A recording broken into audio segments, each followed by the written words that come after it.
Hello everyone. आप सबका फिर से स्वागत है शुभ गौरी क्लासेस में। और आज हमारी जो क्लास है वो ज्योग्राफी की क्लास है।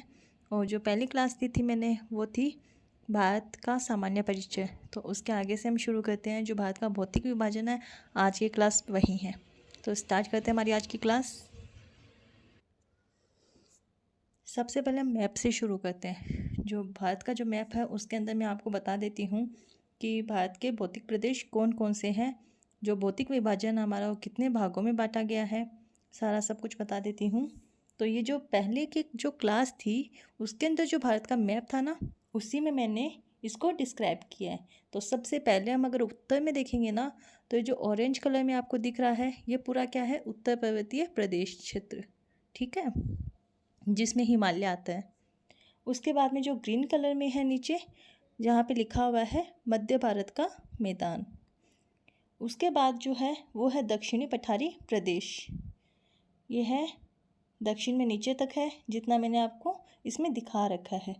उसके बाद देखो मैंने जो नीले कलर में ड्रॉ कर रखी है, ये दक्षिण की तरफ पठारी प्रदेश के नीचे वो है। पश्चिम में अगर देखें तो है पश्चिमी पहाड़ियाँ, और पूर्व में फैली है वो है पूर्वी पहाड़ियाँ, ठीक है। उसके बाद जो नीचे का इसका जो एरिया है सबसे दक्षिण में, वो तमिलनाडु के आसपास का वो है हमारे तटीय मैदान, जो कि पूर्व और पश्चिम दोनों तरफ फैले हुए हैं। उसके बाद ये तो आपको पता ही है, जो लक्षद्वीप और अंडमान निकोबार द्वीप समूह है वो हमारे द्वीप समूह हैं। और इधर हम राजस्थान की तरफ देखें तो ये क्या है, हमारा पश्चिमी मरुस्थलीय प्रदेश, ठीक है। तो हमारा जो वैसे तो भौतिक जो विभाजन किया हुआ है भारत का, वो किसी किसी बुक में 4 या 5 दिए हुए आते हैं, लेकिन कहीं कहीं पे 6 भी दिए हुए आते हैं। तो जो पश्चिमी मरुस्थलीय प्रदेश है उसको कहीं कहीं पे डिस्क्राइब नहीं किया हुआ होता।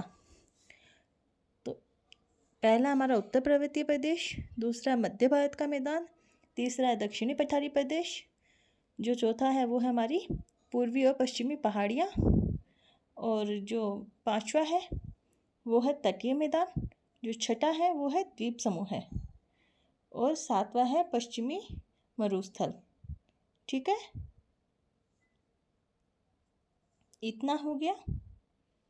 आप इसका स्क्रीनशॉट भी ले सकते हैं। और अगर जिसने पहली वाली जो क्लास नहीं ली है तो उसके लिए भी ये बिल्कुल हेल्पफुल रहेगा, क्योंकि इसमें पूरी जानकारी दी हुई है कि कौन सी स्थलीय सीमा है और कितनी तटीय सीमा है, और उत्तरी बिंदु, पश्चिमी बिंदु, पूर्वी बिंदु कौन कौन से हैं। गुजरात की तरफ हमारा जो पश्चिमी बिंदु है गोहर माता के नाम से, और जो अरुणाचल प्रदेश में पूर्वी बिंदु है किबिथु, और जो उत्तरी बिंदु है वो है इंदिरा कोल, दक्षिणी बिंदु है वो है इंदिरा पॉइंट, और जो मुख्य भूमिका अगर लेके देखें हमारा दक्षिणी बिंदु तो वह है कन्याकुमारी तक, ठीक है। नेक्स्ट आगे चलते हैं।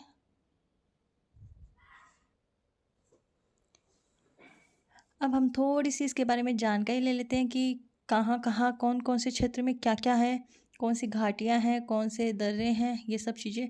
तो जो भारत का भौतिक विभाजन है इसमें है, जैसे भारत में सामाजिक, आर्थिक, राजनीतिक विभिन्नताओं के साथ साथ धरातलीय विभिन्नताएं भी देखने को मिलती है। माने कि कहीं कहीं पे ना बेरोजगारी के जो साधन है वो अलग अलग तरह से हैं, और कहीं पे कृषि की जा रही है, कहीं पे व्यापार किया जा रहा है, ठीक है। तो उस तरीके से विभिन्नताएं देखने को मिलती है। और जैसे कहीं पे हिंदू है, कहीं पे किसी और धर्म के लोग हैं, इस तरीके से। तो जिस तरीके से सामाजिक आर्थिक विभिन्नताएं हैं उस तरीके से धरातलीय विभिन्नताएं भी हैं। इट मीन्स कहीं पे मैदान है, कहीं पर्वतीय प्रदेश है, कहीं पे पठारी प्रदेश है, कहीं पे जलीय भूमि है, इस तरीके से। तो 10.7% पर्वत है, 18.6% पहाड़ियाँ हैं, 27.7% पठार हैं, और 43% मैदानी भाग है। जो सर्वाधिक है वो मैदानी भाग है, ठीक है। नेक्स्ट चलते हैं हम। पहला जो हमारा भौतिक विभाजन है वो है उत्तर पर्वतीय प्रदेश, जिसमें हिमालय आता है। और हिमालय की उत्पत्ति संबंधी मत तो ये आपको पता होने चाहिए कि जैसे हिमालय का निर्माण है उसमें कोबर का भूसन्नति सिद्धांत और मॉर्गन और आइजेंग के प्लेट विवर्तनिकी सिद्धांत का सर्वाधिक महत्व है, ठीक है। सर्वाधिक मान्य मत माना जाता है। और 7 करोड़ वर्ष पूर्व हिमालय के स्थान पर पहले 33 सागर था, और जो उत्तर में अंगारा लैंड को दक्षिण में गोंडवाना लैंड से बिल्कुल पृथक करता था। इन दोनों की भूमि के अवसाद 33 सागर में जमा हो रहे थे, और अवतलन होता गया, जिसके परिणाम स्वरूप दबाव जनित संचलन उत्पन्न हुआ और हिमालय का निर्माण हुआ। सिंपल सी चीज़ बताती हूँ कि पहले एक मतलब मान लो ऐसे पृथ्वी थी और उसके ऊपर बीच में सब जगह पे क्या था, पानी था, तैतीस सागर था, ठीक है। और उसको अगर आप एक व्रत बनाओगे तो उसको 2 भागों में डिवाइड कर दो, थोड़ा दूर दूर। तो ऊपर उत्तर में क्या था, अंगारा लैंड, नीचे दक्षिण में गोंडवाना लैंड, बीच में 33 सागर, दोनों पृथक हुए और बाद में इसका हिमालय पर्वत का निर्माण हुआ, ठीक है। जो हिमालय पर्वत है सबसे नवीन पर्वत श्रृंखला है। हिमालय विश्व की नवीनतम पर्वत श्रृंखलाओं में से एक है, जिसका निर्माण टर्शियरी काल के इयोसीन, एलिगोसीन, मायोसीन, प्लायोसीन, प्लीस्टोसीन युग में होता है। तो एग्ज़ाम में इसका क्रम भी पूछा जाता है कि जो हिमालय जो है उसका निर्माण है वो उसकी आप श्रृंखला बताइए, ठीक है, कौन कौन से युग में हुई थी, किस तरीके से हुई थी। तो ये इयोसीन, ओलिगोसीन, मायोसीन, प्लायोसीन और प्लीस्टोसीन, ठीक है, ये क्रम आपको ध्यान में रखना है। फिर है भारत के सबसे उत्तर में ट्रांस हिमालय है, जिसमें काराकोरम, लद्दाख, जाश्कर, कैलाश पर्वत आते हैं। इसके अलावा सिंधु, ब्रह्मपुत्र, सतलज आदि पूर्ववर्ती नदियाँ भी प्रवाहित होती हैं। और हिमालय में जो नदियाँ हैं वो सतत वाहिनी नदियाँ हैं, ध्यान में रखना।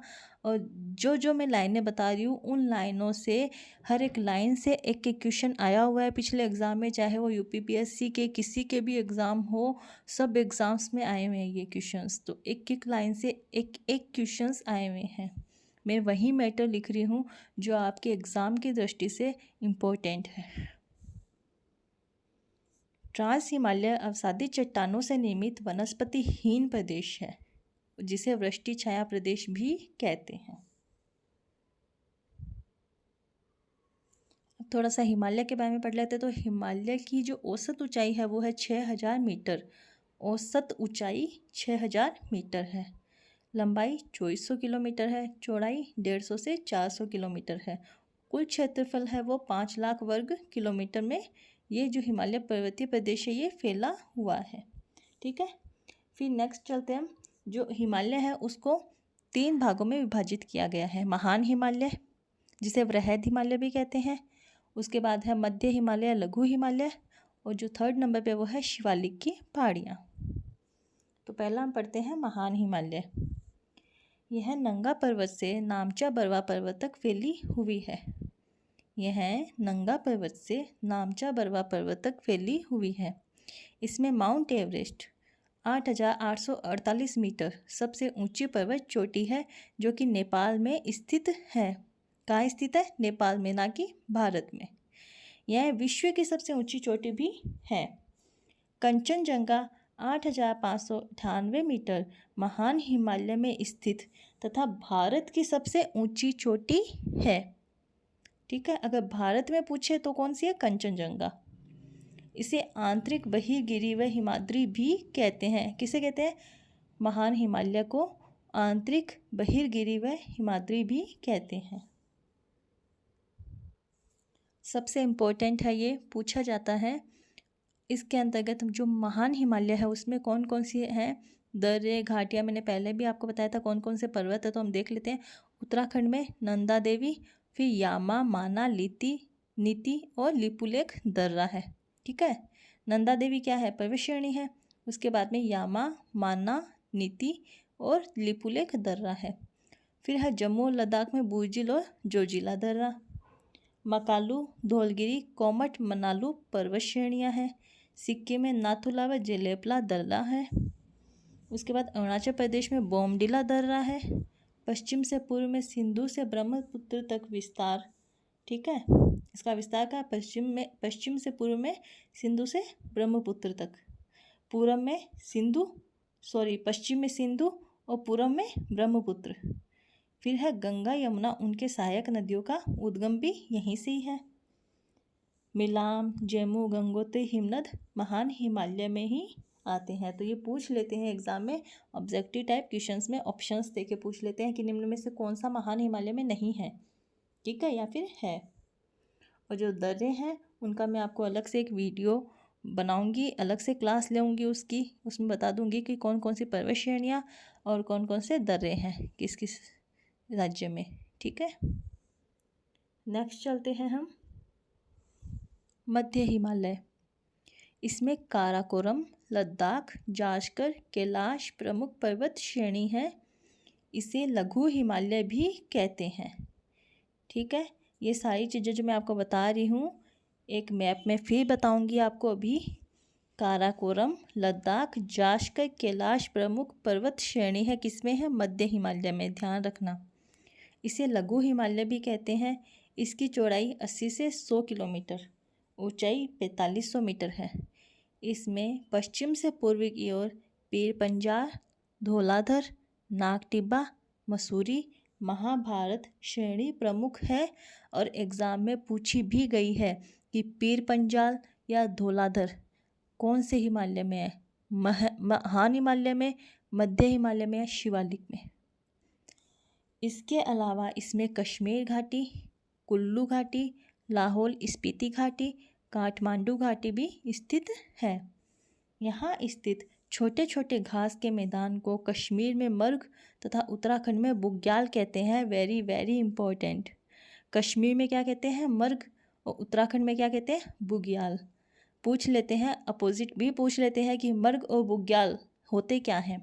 तो छोटे छोटे घास के मैदान हैं, बर्फीले मैदान है, ऐसे ऑप्शंस देख देख के पूछ सकते हैं। पठारी मैदान है, तो छोटे छोटे घास के मैदान हैं। और कौन से हिमालय में है? मध्य हिमालय में। अभी जो मैंने आपको बताया था मध्य हिमालय का कि काराकोरम, लद्दाख, जास्कर है, तो मैं आपको शुरू से बता देती हूँ। सब इसमें डिस्क्राइब किया हुआ है। जो सबसे पहले ऊपर भारत में उत्तर में देखेंगे तो ऑरेंज कलर में एक लाइन ड्रॉ की हुई है, वो क्या है? काराकोरम। उसके बाद नीचे है लद्दाख, फिर है जास्कर। इसका क्रम याद रखना, काराकोरम, लद्दाख और जास्कर, पहले भी पूछा गया है। फिर उसी के साइड में ऊपर देखना नंगा पर्वत व नंदा देवी। ठीक है, नीचे की तरफ महान हिमालय में है नंदा देवी। फिर ये जो महान हिमालय है ये शुरू होता है लद्दाख से और यहाँ पे नेपाल, भूटान के को क्रॉस करते हुए पूर्वी पहाड़ियों तक ये फैला हुआ है। ठीक है, इसके अंदर क्या है? इससे ऊपर देखोगे तो आप कैलाश श्रेणी लिखी हुई है। इसके अंदर कौन कौन सी पर्वत श्रेणियाँ महान हिमालय में? तो इधर उत्तर में देखेंगे तो नंदा देवी। फिर बाद में हम आएंगे थोड़ी सी इसके नीचे, तो क्या है? धौलगिरी, अन्नपूर्णा और माउंट एवरेस्ट नेपाल में। फिर उसके बाद है मकालू, कंचनजंगा। उसके बाद नामचा, बरवा। ठीक है, इतना समझ आ गया। उसके बाद सबसे ऊपर देखेंगे तो केटू, गॉडविन, ऑस्टिन, जो कि कौन सी श्रेणी में है? काराकोरम में आती है। एग्ज़ाम में पूछा जाता है ऑप्शंस में कभी कभी महान हिमालय और ये सब ना देके वो पूछ लेते हैं कि गॉडविन, ऑस्टिन, जो केटू है वो कौन सी पर्वत श्रेणी में है? काराकोरम, लद्दाख और जास्कर में। तो काराकोरम में है। उसके बाद आते हैं हम मध्य हिमालय। जो आसमानी कलर में मैंने ड्रॉ कर रखी है बीच में, वो क्या है? मध्य हिमालय, जिसके अंदर इसमें जो श्रेणियाँ दे रखी है वो तो कोई भी नहीं है। और इसके बाद है शिवालिक। शिवालिक का जो नीचे दे रखा है मैंने,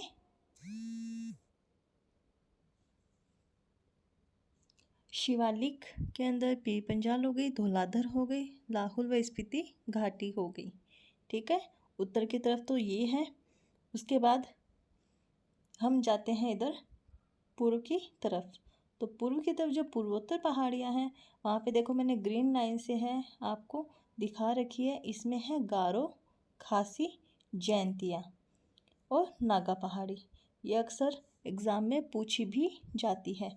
तो जो मैंने आपको मध्य हिमालय की बताई है ना, वो सारी मैंने इस मैप में आपको एक जगह ही दिखा दी है, ताकि आपको अच्छे से पता भी चल जाए कि कौन सी पर्वत श्रेणी कहाँ पर है, महान हिमालय में कौन सी है और मध्य हिमालय में कौन सी है और शिवालिक में कौन सी है। पीर पंजाल का ध्यान रखना, शिवालिक में है, पूछी जाती है। ठीक है, और ये नेपाल है महान हिमालय, और ये वाली जो श्रृंखला है इसमें जो नेपाल और भूटान है ना, इसके बीच का जो क्षेत्र है ना, इसके बीच का क्षेत्र है, इसे क्या कहा जाता है? दक्षिण की तरफ तराई क्षेत्र कहा जाता है। ठीक है, ये मैं आपको आगे मैप में बता दूंगी।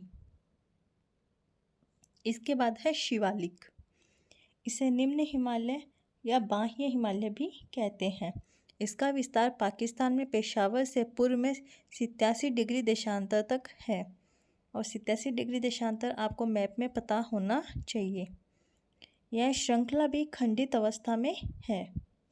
शिवालिक तथा मध्य हिमालय के मध्य पश्चिम में स्थित घाटियों को दून तथा पूर्व में द्वार कहते हैं। मध्य हिमालय के मध्य पश्चिम में स्थित जो घाटियाँ ना मध्य हिमालय में, उनको सिंपल सी चीज़ है, जो मध्य हिमालय में पश्चिम की जो घाटियाँ उनको दून कहा जाता है और पूर्व में इनको द्वार कहते हैं। ये एक्चुअली में क्या होता है ना, देहरादून और जो हरिद्वार ना, इनसे लिया गया है। ठीक है, इसका ध्यान रखना। और यह ऊंचाई में कम है।